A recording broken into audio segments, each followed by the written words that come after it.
On Saturday, after the Leonard Peltier concert at the Beacon Theatre, I had a chance to speak directly with Leonard Peltier when he called into a news conference that was organized by Native elders, his lawyers, and Pete Seeger.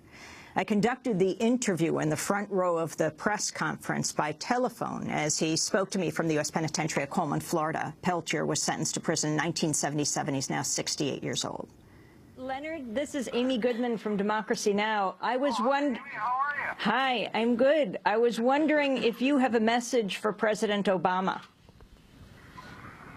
Concerning what?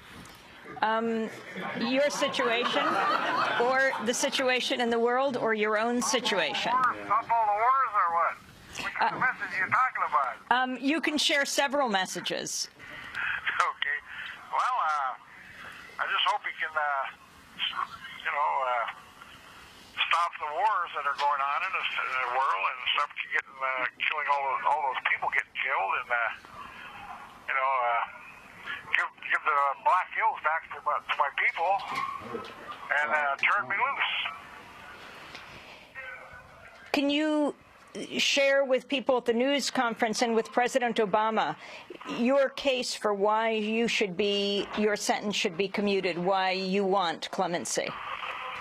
Well, I never got a fair trial for one. I mean, my case has been throttled from the moment they had grand jury hearings.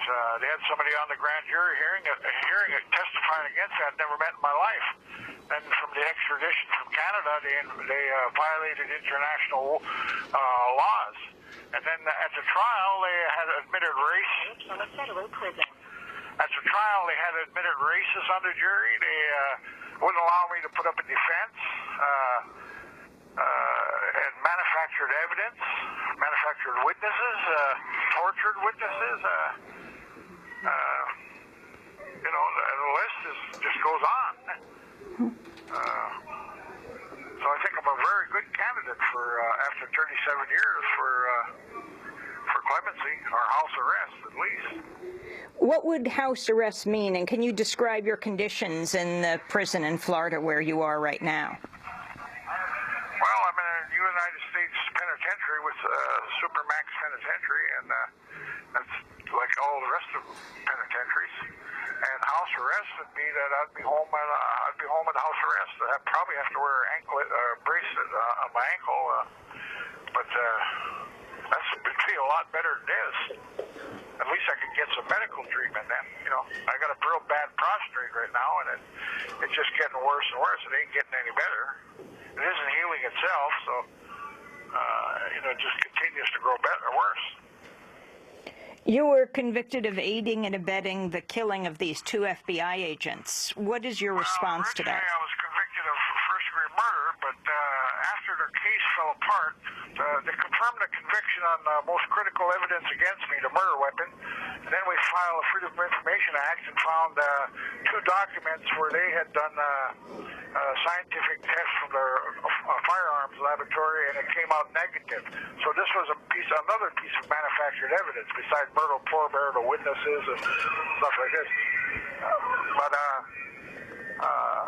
So then their case fell apart, and then in 1985, when the federal 8th Circuit Court of Appeals Judge Haney asked the prosecutors just what was Mr. Peltier convicted of, because we cannot find no evidence of first-degree murder in the record.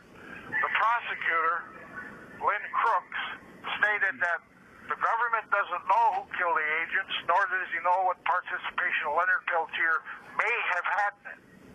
So in 1992, I filed an appeal again asking what was I in prison for if the government doesn't know what I'm in here for. So they changed it to aiding and abetting, which is illegal because I was never indicted for it, I was never prosecuted for it, and it takes a whole different defense in your trial. So I don't know what the hell I'm in here for. How is your health, and can you describe the conditions at Coleman? Well, it's a United States penitentiary, and they're getting worse and worse every year. They're not like they were 20, 30 years ago, and I have, well, I have bad prostrate. I mean, the doctor said that one side looks healthy and the other side is not healthy on my prostrate when they give me that scope test over a year ago. But so far hasn't showed any cancer. I mean, that's pretty. This is one of the biggest killers of men. So all they give me is a pill for it. And diabetes? I got all the other stuff too. Diabetes, high blood pressure, had a mild heart attack, had a mild stroke at one time. I mean, I'm falling apart. Do you have any hope that you will be freed? Well, according to the laws, they had the 30-year mandatory release law. After 30 years, I was supposed to be released. Of course, that went by. February I'll have 37. But also, when I was sentenced to prison, a life sentence was 7 years. I did not get life without parole. I got a life sentence. So I've done actually about 5, 6 life sentences now. And, that really, they're in violation of their own laws again, just on that. So, I don't know. I'm fighting for it. I'm going to try to get out. What is your... So far, it ain't looking very good. I'll tell you that much. What is your response to the FBI that campaigns against your release? Well, they're full of crap. They're the ones that should be investigated for all the murders they committed on Pine Ridge. They supported those killings. They financed it. They gave intelligence and armor-piercing ammunition and sophisticated weaponry. This was all stated by Dwayne Brewer, who was one of the leaders of the goon squads on the reservation. So I mean, they're the ones that should be investigated. Which, by the way, so I might add now, some of the Indians that won state senators in South Dakota are now calling for an investigation on that. They are going to put it together. And the son of Tim Johnson, who is an attorney in the Attorney General's office in South Dakota, Tim Johnson's congressman over there, his son is going to lead that investigation. And what's the significance of that? Well, you can put the murderers in jail. I mean, that's the way I look at it. I mean, for people who don't know about your case, especially young people, how would you like to be described? How would you, Leonard Peltier, like to be known to them?